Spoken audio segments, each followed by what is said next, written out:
श्री सतगुरु महाराज की जय। संत में ही लीलामृत द्वितीय सोपान वैराग्य कांड।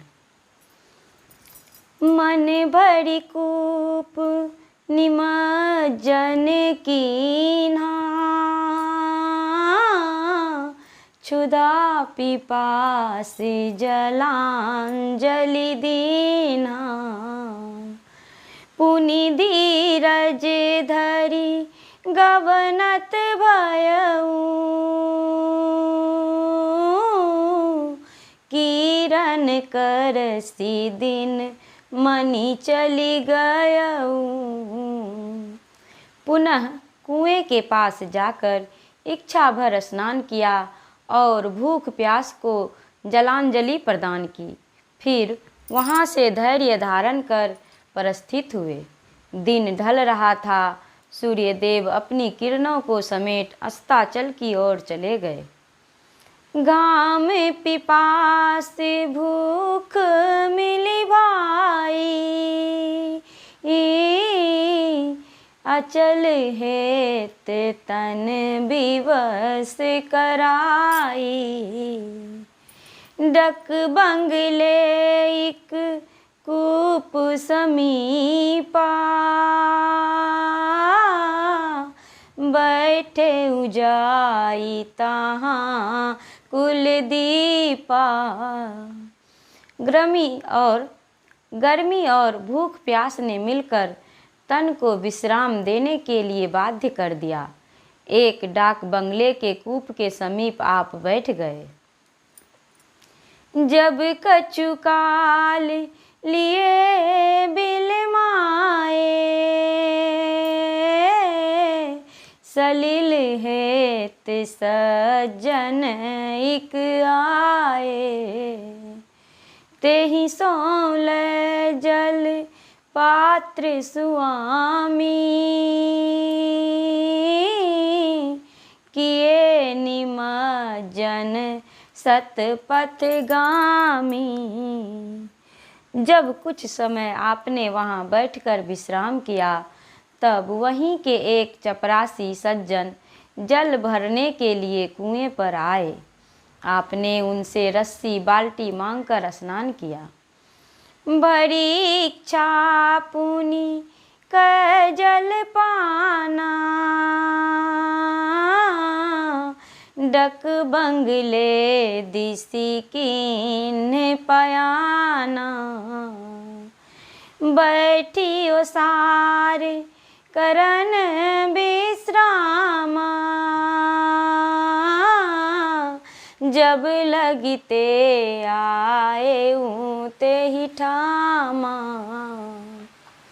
फिर इच्छा भर जल पीकर डाक बंगले की तरफ प्रस्थान किया और बंगले के बरामदे पर विश्राम करने की इच्छा से बैठ गए।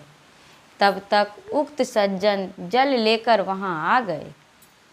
तासों आप कही एक बाता, यही थल को निबसत हुई ताता। पथ निर्माण करावत जेई, करत निवास सुजन कहते। आपने उनसे यह वचन कहा, भाई इस जगह पर कौन रहते हैं? उन्होंने कहा, यहाँ सड़क के ठेकेदार साहब रहते हैं। कछुक काल हित करन विरामा, चहों रजायसु तेहि सन रामा। नाही रजायसु कर सुन कामा, वह निश्चिंत करहूँ विश्रामा। आपने पुनः उनसे कहा, मैं कुछ देर यहाँ विश्राम करने के लिए उनसे स्वीकृति प्राप्त करना चाहता हूँ।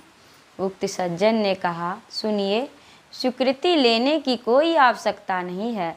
आप निश्चिंत होकर यहाँ विश्राम करें।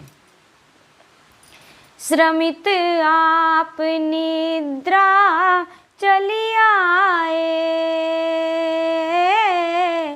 यही विधि कछुक काल बिलमाए। नींद निवारी आप जब जागे, थल सुआमी गृह बाहर लागे। श्रमित होने के कारण आपको नींद आ गई और सुखपूर्वक कुछ समय तक आपने शयन किया। जब आप निद्रा से जगे तब वहाँ रहने वाले सज्जन ठेकेदार साहब घर से बाहर निकले। तिनकी दृष्टि परी प्रभु पर, लिए जानी कोई है हरि किंकर। कुशल क्षेम पूछे पुनि भाई, दिए आप निज दशा बताई। उनकी दृष्टि आपके ऊपर पड़ी। वे प्रत्युत्पन्न मति के थे, परंतु जान गए ये कोई ईश्वर के भक्त हैं। तत्पश्चात उन्होंने आपका सारा कुशल समाचार पूछा। आपने उन्हें अपनी सारी स्थिति बतला दी। अति उदार ते जनमति धीरा, लखी कृषि गात भई मन पीरा। तंडुल सूप तुरत ले आए, बासन ईंधन सकल जुटाए। वे सज्जन बड़े उदार और धीर बुद्धि वाले थे।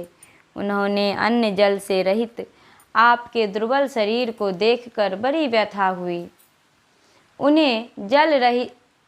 उन्हें अन्न जल से रहित आपके दुर्बल शरीर को देखकर बड़ी व्यथा हुई।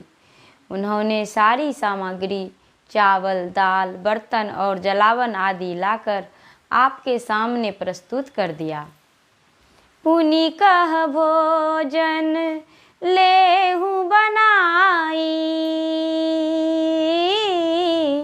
तुरत ही पिंगल आप पकाई। उदर तुष्टि करी चहत पयाना, तेजन विज्ञ दियो नहीं जाना। फिर भोजन बनाकर खा लेने के लिए आपसे निवेदन किया। आपने तुरंत खिचड़ी पकाकर तैयार कर ली और संतुष्ट हो भोजन किया तथा कृतज्ञता ज्ञापित कर वहाँ से चलने की तैयारी करने लगे। वे अच्छे ज्ञानवान व्यक्ति थे। आपको उस समय जाने से रोक दिया। ते कहेउ करहूँ विराम रजनी, अग्र नहीं कोई ठौर है। जब होई उषा काल तब पुनि जाई हों कछु और है। यह भक्त दरिया पंथ कह जानी, सुनिर्मल बात सह पुनि व्यास भे संबंध भारी। ताहि सोते ही रात मह। उन्होंने कहा, आप यहीं पर रात्रि विश्राम करें, क्योंकि आगे कहीं निवास का ठिकाना नहीं है। प्रातःकाल यहाँ से इच्छा अनुसार आप जहाँ जाना चाहें वहाँ चले जाइएगा, कोई बात नहीं। वार्तालाप के क्रम में उनके पवित्र वचनों से पता चला कि ये भी दरिया पंथ के ही सज्जन हैं। व्यासानंद कहते हैं, फिर तो परस्पर अपनत्व की भावना घनीभूत हो गई और मुक्ता भाव से बातें होने लगी। श्री सतगुरु महाराज की जय।